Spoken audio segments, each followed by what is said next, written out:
Hello students, in this video we'll talk about methodologies used for HGP यानी कौन सी प्रविधियां जो है अपनाई गई जिससे कि हम सीक्वेंसिंग करने में सफल हुए, उसकी चर्चा हम लोग इस वीडियो में करेंगे। तो यहाँ जो है सीक्वेंसिंग करने के लिए दो अप्रोचेस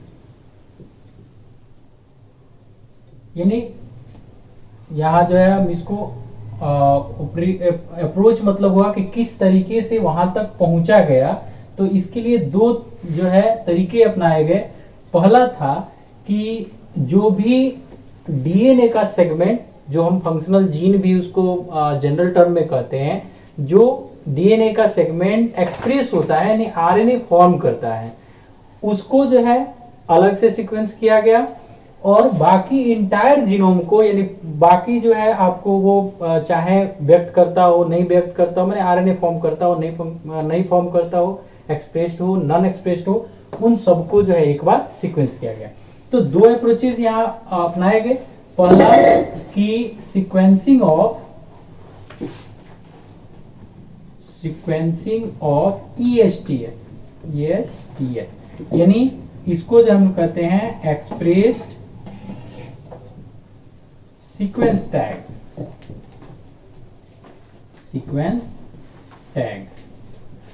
यानी व्यक्त अनुक्रम घुंडी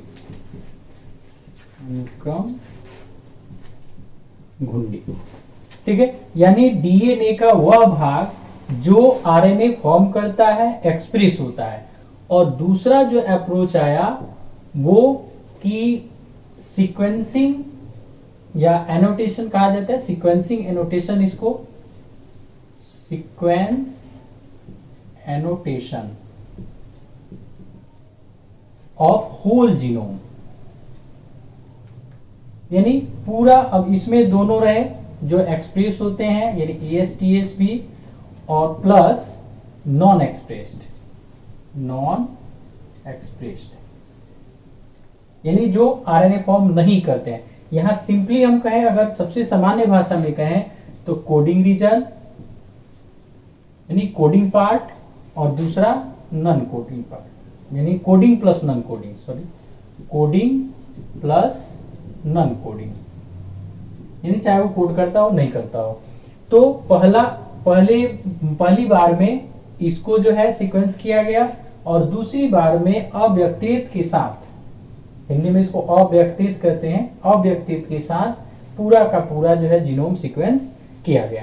अब इसके लिए प्रक्रिया क्या अपनाई गई? जो प्रक्रिया अपनाई जाती है, प्रोसीड्यूर अगर हम कह दें, तो सबसे पहला वहां काम होता है कि हमें डीएनए को फाइंड करना यानी आइसोलेशन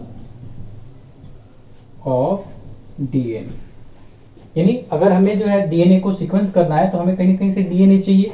तो पूरा डीएनए सेगमेंट जो है या जीनोम जो है उसको आइसोलेट करना यानी डीएनए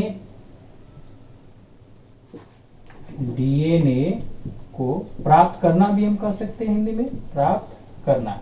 किससे? किसी जीव से, क्योंकि डीएनए सेल में ही होगा। तो इसके लिए जो HGP हुआ, ह्यूमन जीनोम प्रोजेक्ट हुआ, जो बहुत सारे कंट्री जिसमें जो है अमेरिका प्रमुख था, America, UK, France, Germany, China, Japan, ये सब प्रमुख थे। तो उस समय जो आइसोलेशन हुआ वो डीएनए जिसका जो है लिया गया वो किसका डीएनए था? जाहिर सी बात है सवाल उठेगा। तो वह डीएनए जो है एक्चुअली में किसी एक व्यक्ति का नहीं था, जिसका था उसको भी नहीं पता था, और जिसका जो सीक्वेंस इसको कर रहे थे जो वैज्ञानिक, उन्हें भी नहीं पता था कि एक्चुअली में हम किस व्यक्ति के डीएनए की सीक्वेंसिंग कर रहे हैं।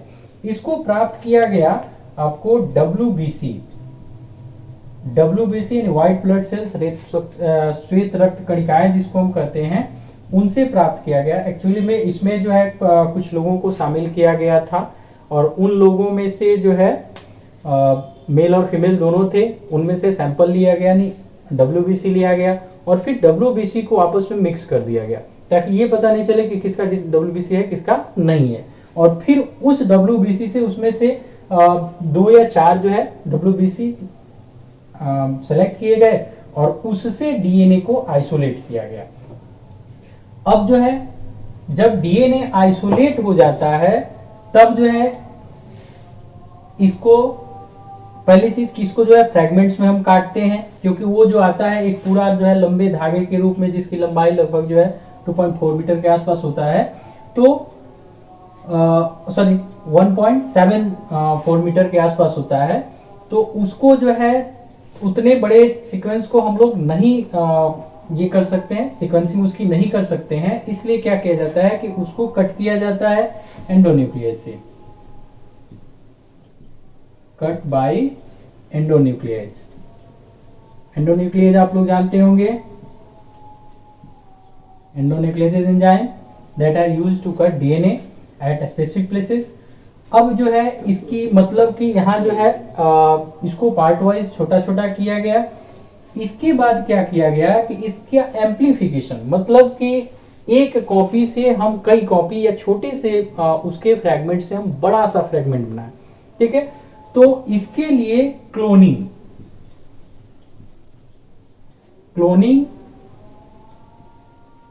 With the help of vectors. Vectors क्या होते हैं? वेक्टर्स मतलब ऐसे जो है डीएनए कहें या ऐसे कोई जीव कहें, ऐसा कोई सेल कहें जो किसी बाहरी डीएनए को अपने साथ जोड़कर उसका एम्प्लीफिकेशन करता है। तो क्लोनिंग के लिए जो इस्तेमाल किया गया, यानी कि डीएनए को हम जो है बड़ा कर सकते हैं, उसको एलिब्रेट कर सकते हैं, एलोंगेट कर सकते हैं, उसके लिए हमें कोई ना कोई लिविंग डीएनए के साथ उसको जोड़ना पड़ेगा, तभी जो है वो एम्प्लीफाई हो पाएगा, बड़ा हो पाएगा, या उसकी संख्या जो है बढ़ पाएगी, मल्टीप्लिकेट कर पाएगा।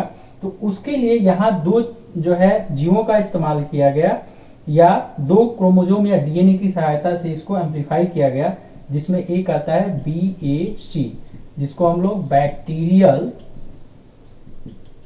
आर्टिफिशियल क्रोमोसोम, आर्टिफिशियल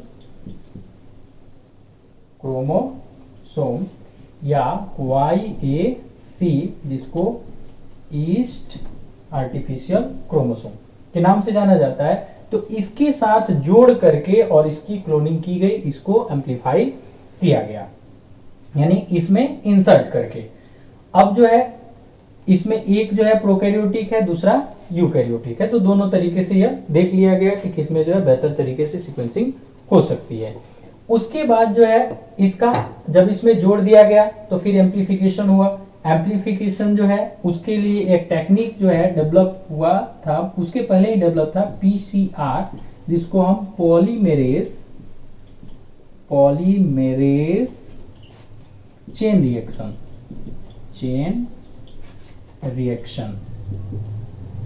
ठीक है। पॉलीमरेज श्रृंखला विक्रिया भी इसको कहा जाता है हिंदी में।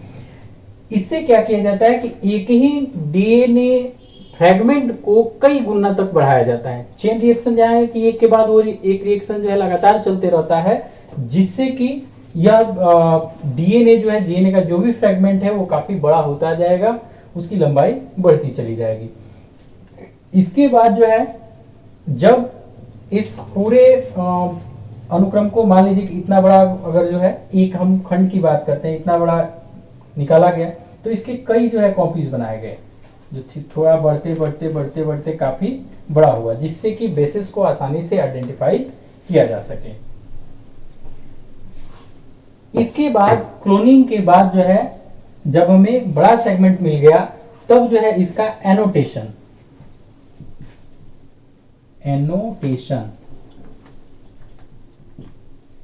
एनोटेशन मतलब होता है कि हमने कोई डायग्राम बना दिया, तो इस डायग्राम का डिस्क्रिप्शन या इस पर कमेंट कि ये किसका डायग्राम है, क्या है, इसमें कौन कौन सी चीजें हैं, कैसे हैं, तो उस चीज को जो हम लेबलिंग भी कहते हैं कि उसका नाम देना, उस पे उसका डिस्क्रिप्शन देना, उसी को एनोटेशन कहा जाता है। तो यहाँ एनोटेशन ये किया गया कि जो भी सीक्वेंसेस या बेस सीक्वेंसेस मिले, वो बेस सीक्वेंसेस किस जीन को या कैसे जो है किस क्रोमोसोम को डिटरमाइन करते हैं, या किस क्रोमोसोम पे हैं, कौन से जीन है, किस जीन में कितने बेस पेयर्स हैं, ये सब जो है इसका जो है डिस्क्रिप्शन देना एनोटेशन कहलाता है। तो वो किया गया, जिससे कि यह पता चल पाया कि कौन सा जीन कितने बेस पेयर से बना है, किस क्रोमोसोम पर कितने जीन पाए जाते हैं। इसके बाद जो है इस पूरे डाटा को यानी जो भी सीक्वेंसेस मिले इसको अलाइन करना। अलाइन जो है आप लोग मोबाइल वगैरह में जब ये वर्ड या हाँ वर्ड में स्पेशली कि अगर कोई हमने कुछ लिखा है तो इसको किस तरह से सजाना है, इसको हम लोग अलाइनमेंट करते हैं। तो अलाइन किया गया यानी कि इस सीक्वेंस को सजाने का कार्य जो है, ये चूंकि छोटा सा सीक्वेंस नहीं था, लगभग 3 बिलियन बेस पेयर का सीक्वेंस था, इसलिए इसको जो है कंप्यूटर की मदद से इसको अलाइन किया गया और तब जाकर के हमें actual sequences of gene found in human genome पता चल पाया। यानी कि ह्यूमन जीनोम में कितने जीन हैं और उनके जो है बेस सीक्वेंसेस क्या है, ये बातें हमें पता चल पाए। अर्थात अब इसमें हम लोग जो है अभी तक क्या समझे कि जो मेथोडोलॉजी यूज की गई, जो प्रक्रिया अपनाई गई, ये पता करने के लिए कि कितने जीन हैं और उनमें जो बेस सीक्वेंसेस का क्रम है वो कैसा है, उसके लिए 2 अप्रोचेस उपयुक्तियां जो है यूज की गई। पहला कि एक तरफ केवल जो है एक्सप्रेस टैग्स यानी कि जो DNA part functional gene constitute करता है या जो डीएनए पार्ट आरएनए में एक्सप्रेस होता है उसका सीक्वेंसिंग अलग हुआ, और दूसरी तरफ जो है पूरा जीनोम, उसमें चाहे वो कोडिंग हो नॉन कोडिंग हो, उस पूरे का सीक्वेंस क्या है वो पता किया गया।